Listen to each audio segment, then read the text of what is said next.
En el proyecto de hoy realizaremos una decoración sobre una caja de cartón en formato libro. Este modelo en concreto es muy económico, lo podéis encontrar en las tiendas Action, menos de 2 euros, pero el vídeo tutorial de hoy lo podréis realizar sobre multitud de soportes. Libretas, viejos libros, cuadernos, cajas de madera, sobre latas. Todo es cuestión de adaptarlo. ¿Queréis ver cuál es la idea de hoy? Acompañadme, ¡comenzamos!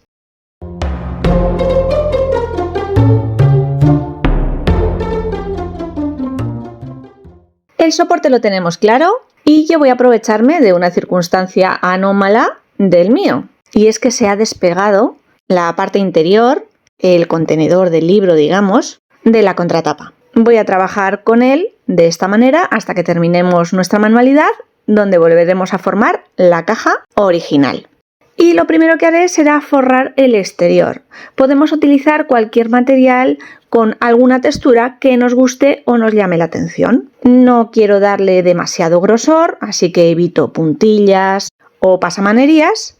Pruebo con una cinta de papel que tengo por aquí, de acabado rústico, y me decanto por forrarla con un papel de arroz con textura de pelitos y agujeros.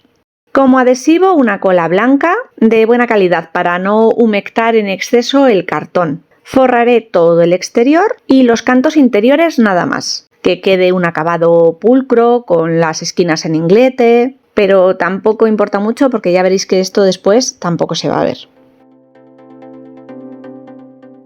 Lo más importante es que toda la pieza de papel exterior quede perfectamente adherida, sin bolsas de aire.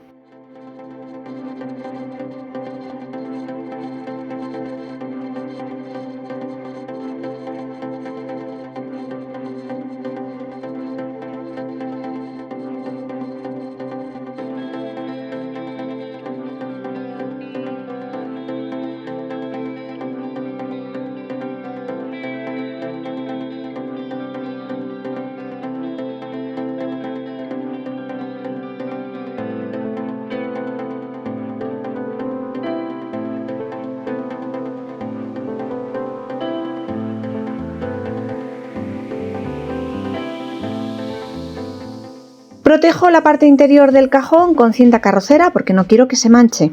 Y en el exterior vamos a imitar con masilla tapajuntas o tapagrietas las hojas de los libros.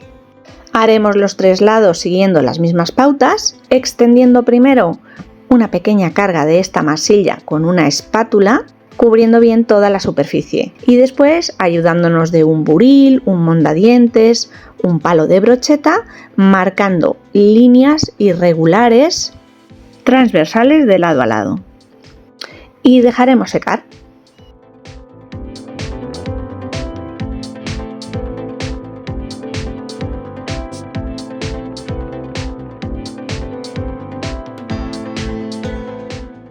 Mientras esto sucede, voy a ir montando las piezas decorativas del frontal de nuestra caja libro. Con un molde de bajo relieve crearemos una etiqueta. Utilizo pasta de secado al aire de papel. Una pequeña cantidad que iré moldeando con los dedos para suavizarla. Sobre el molde espolvoreo polvos de talco, retiro el exceso con un pincel y relleno con la masa. Presiono bien con la yema de los dedos. Y para conseguir una superficie más o menos uniforme, paso por encima suavemente un rodillo. Levanto y el relieve ya ha sido transferido. Ahora me resta recortar toda la pieza exterior. Me ayudaré de unas pequeñas tijeras, de un bisturí o incluso de la espátula. Y suavizaré los bordes con las yemas de los dedos o buriles humectadas con agua para pulir y suavizar esas zonas.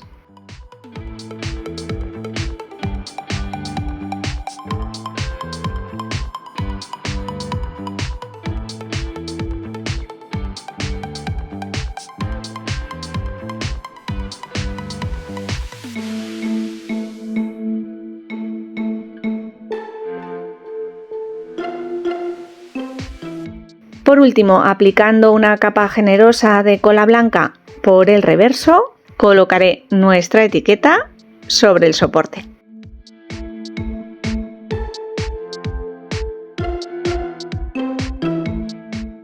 Con la misma masilla haremos un rulo muy finito. Cortaré 3 piezas y las adaptaré al lomo de la caja.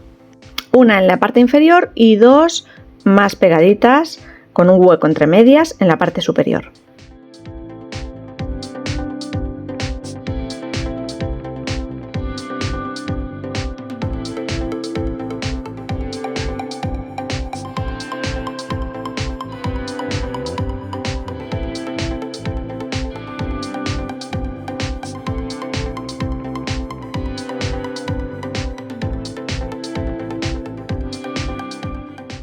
La pieza central de la carátula es el resultado de una prueba fallida con resina blanca de secado rápido. Esta ya estaba caducada y por eso tiene este color amarillento que veis en imagen.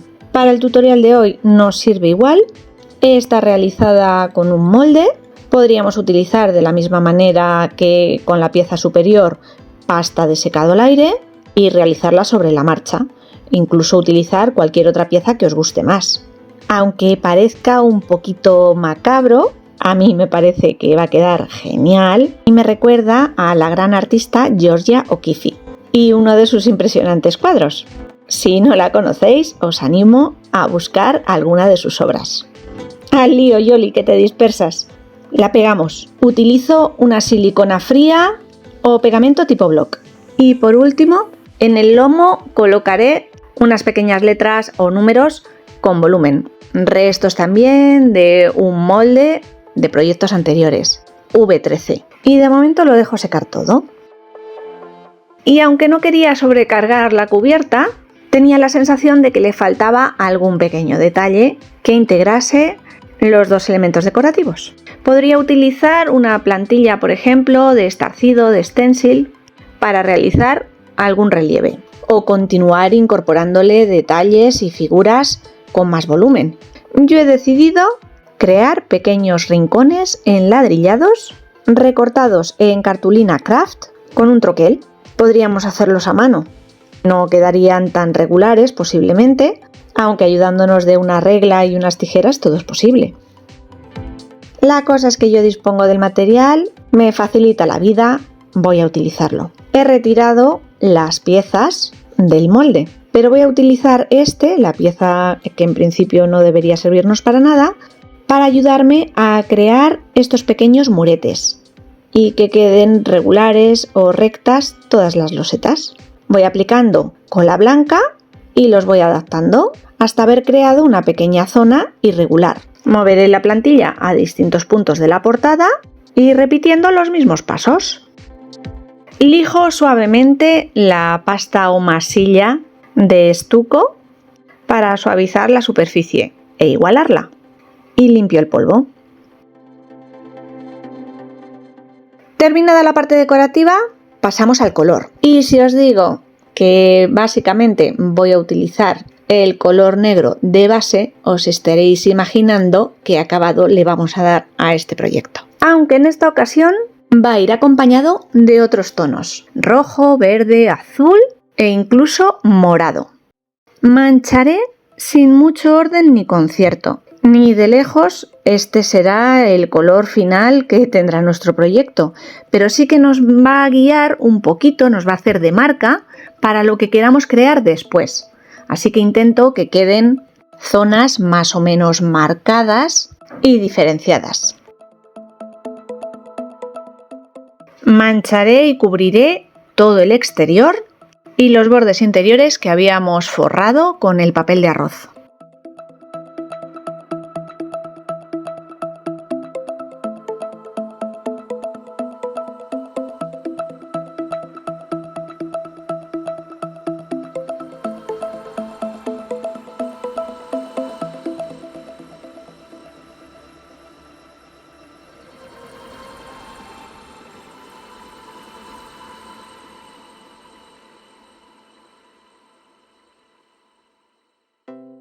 Y una vez han secado los colores y estos han perdido su brillo, podéis observar que tampoco es tan importante esta primera carga de pintura. Si fuera toda negra, tampoco pasaría nada.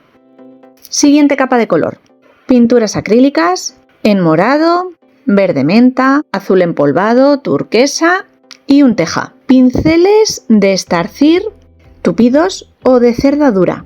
Vamos a realizar la técnica del pincel seco, marcando todos los relieves con los distintos colores por encima. Nos podemos guiar con los colores de base que ya tenemos e insistir e incidir en esos colores, pero si queremos cambiar el color o finalmente acabamos dando otro tono, tampoco pasa nada, como nos vaya pidiendo el cuerpo. Para unificar, comienzo con el azul empolvado, aclarando toda la superficie y el fondo y dándole uniformidad. Cogemos carga de pintura, limpiamos y retiramos el exceso del producto sobre un paño, suaves pinceladas por toda la superficie y se irán destacando todos los relieves. Insisto en algunas zonas con el verde mint y turquesa.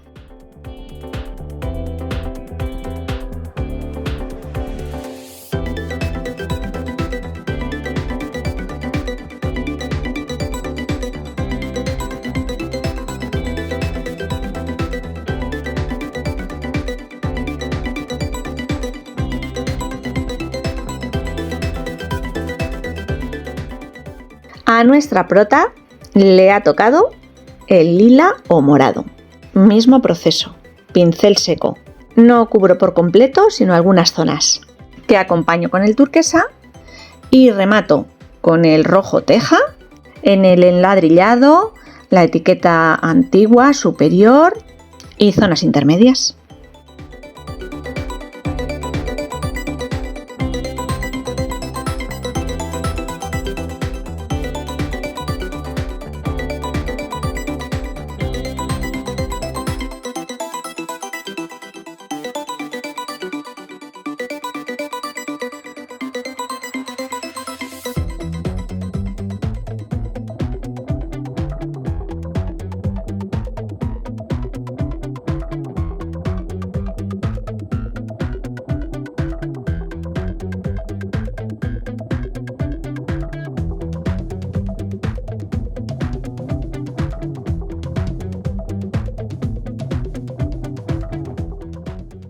Incorporo un poquito de amarillo para convertir el rojo teja en un tono más anaranjado, cobrizo, oxidado.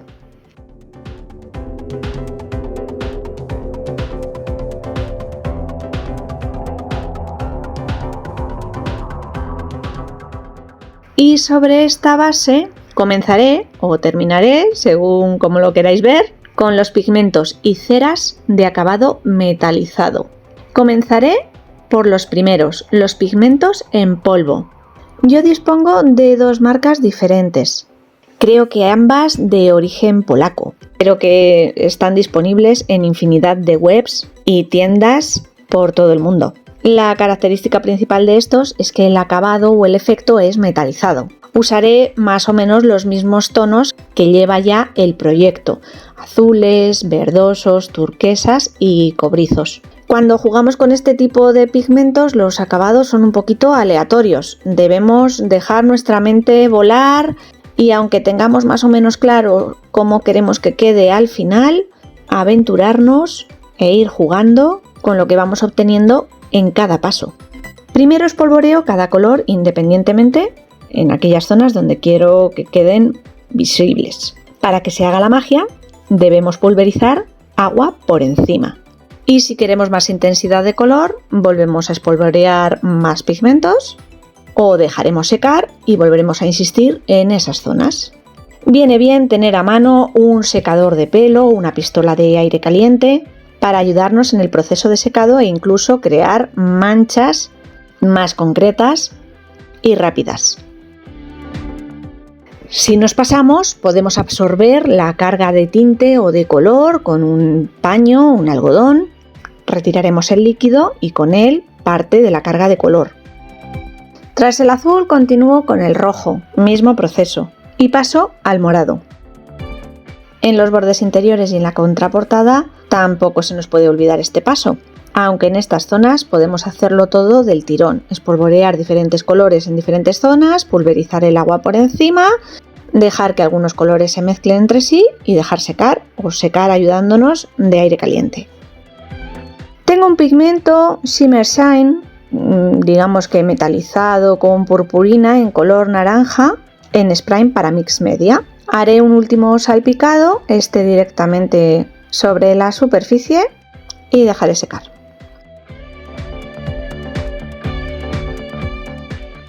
Como hemos trabajado con muchísima humedad en estos pasos previos, el soporte es de cartón. Voy a asegurarme de que estos pasos previos han quedado completamente secos antes de continuar. Que el soporte respire y sobre todo que no coja formas indeseadas combándose o levantando y estropeando alguna pieza. Para dar color a la imitación interior, a la zona de las hojas, tan simple como utilizar una pátina en color marrón, una cera, sin pintura ni color de base. Aplicaré por zonas una pequeña cantidad de cera, cubriendo muy bien todos los huecos y retirando el exceso con un paño de algodón. Las grietas o dibujos se irán marcando y la parte exterior quedará teñida de un tono marrón envejecido muy bonito. Me da rabia que la cámara no capte los tonos metalizados que han quedado en la superficie, sobre el fondo, con todos los pigmentos que hemos utilizado previamente. Espero que en las imágenes finales se puedan ver mejor. De todos modos, los vamos a resaltar con el paso final, utilizando ceras de dedo, colores metalizados, compactos, que resaltarán definitivamente todos nuestros relieves. Me hago el propósito de protegerme las manos, usar guantes para extender las ceras, ya que este tipo de productos normalmente son con base disolvente y para evitar alergias, una absorción a través de la piel, lo idóneo es protegernos. Pero no soy capaz de terminar con esta protección. Me suprimen el tacto y pierdo parte de mi brújula. Seré como los gatos que no cazan con guantes. Soy mucho más precisa y llego mejor a los detalles con la yema de los dedos.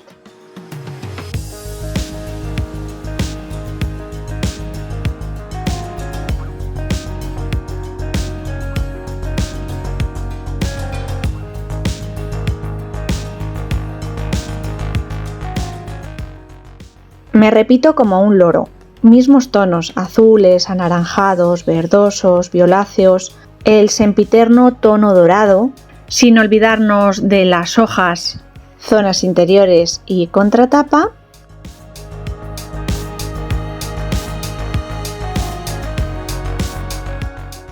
Y termino con un pequeño salpicado en color plata que realizo disolviendo pigmentos plata en agua y un pincel en abanico. Tan sencillo como eso. Si disponéis de una pintura acrílica en color plata, nos serviría igual.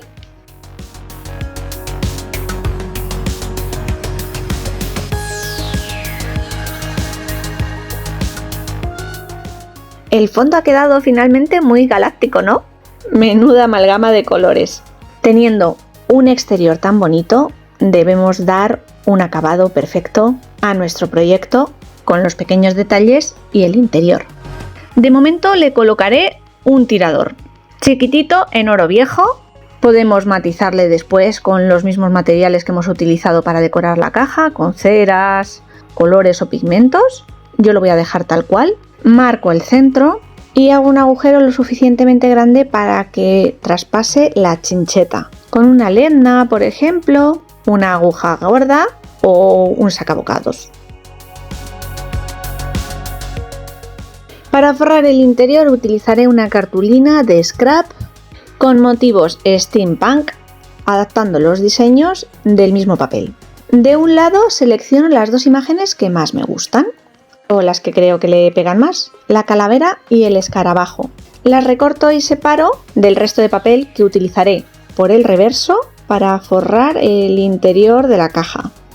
Para que la composición que creemos se integre muchísimo mejor, matizo todos los bordes usando un color sepia vintage, marrón, entintando todos los bordes.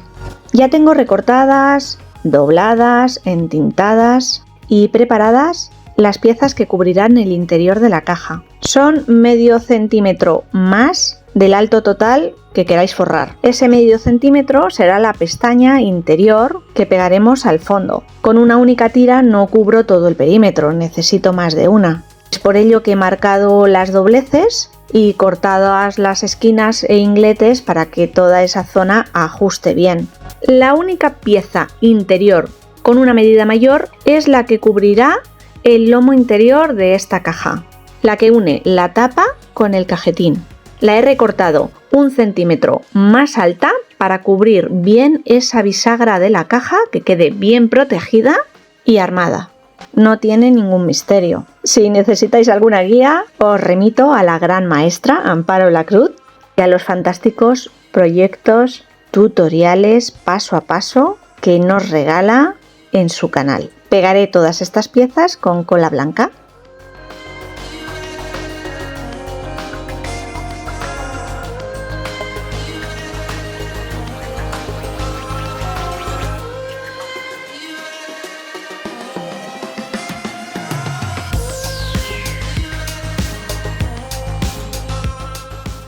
Con las dos imágenes que hemos seleccionado, no cubrimos por completo todas las zonas a rellenar. Busco entre la multitud de papeles que acumulo y me encanta coleccionar.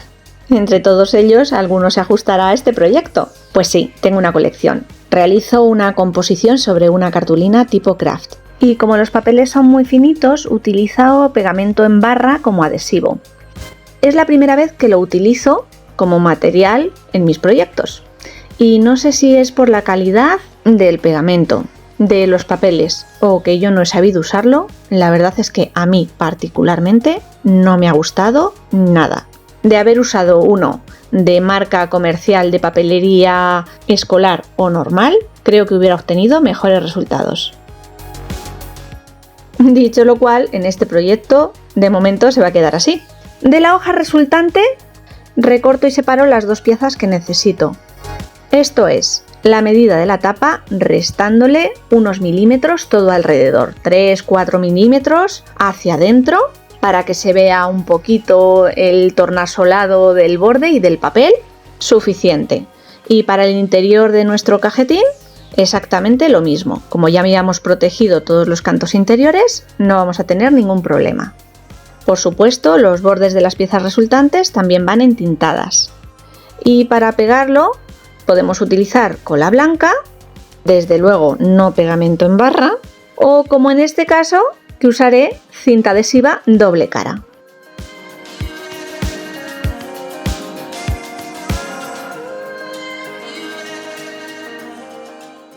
Me restaría pegar las dos imágenes que habíamos seleccionado, y a ello me lanzo.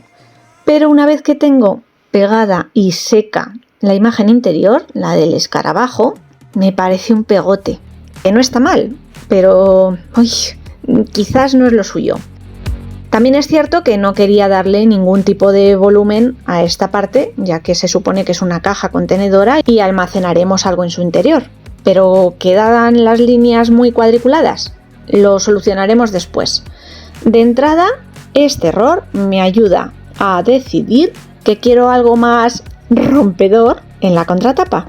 Así que la imagen seleccionada va a ser torturada. Rasgaré el papel en distintas zonas y las curvaré o arrugaré hacia afuera. Y para integrar, que no se vea la celulosa blanca del papel, entintando todos esos huecos o rasgaduras. Ahora ya me gusta más y la pegamos.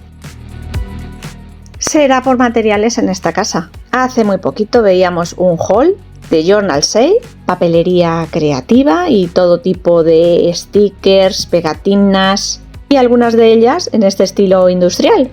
Pues nada, vamos a darle ese puntito extra que rompa las líneas tan cuadriculadas del escarabajo, pegando diferentes motivos en los bordes.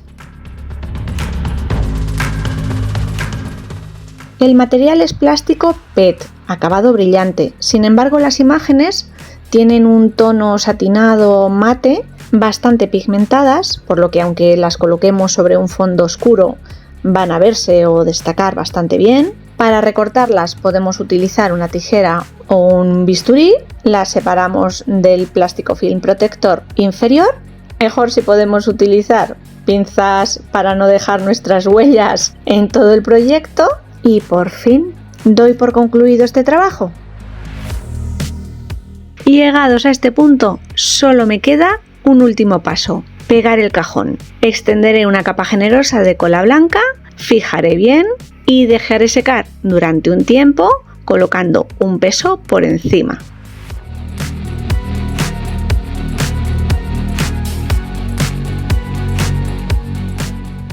Si me conocéis y hace tiempo que me seguís y acompañáis en el canal, sabréis que toco casi todos los palos, de una punta a la otra. Del proyecto más shabby chic, romántico y dulce al más infantil, pasando por el vintage y acabando en este estilo retro industrial steampunk que a mí me chifla. ¿Elaborado? Un poquito. ¿No apto para todos los gustos? También. Pero el resultado es tan satisfactorio. He intentado captar la mejor iluminación posible para que podáis disfrutar de los matices, tonalidades, metalizados de este proyecto. En vivo o directo son aún muchísimo más especiales. Espero que con estas imágenes os podáis hacer una idea. No sé lo que nos deparará la semana que viene, pero algo habrá seguro. Bueno, familia, me despido. Sed buenos. Chao.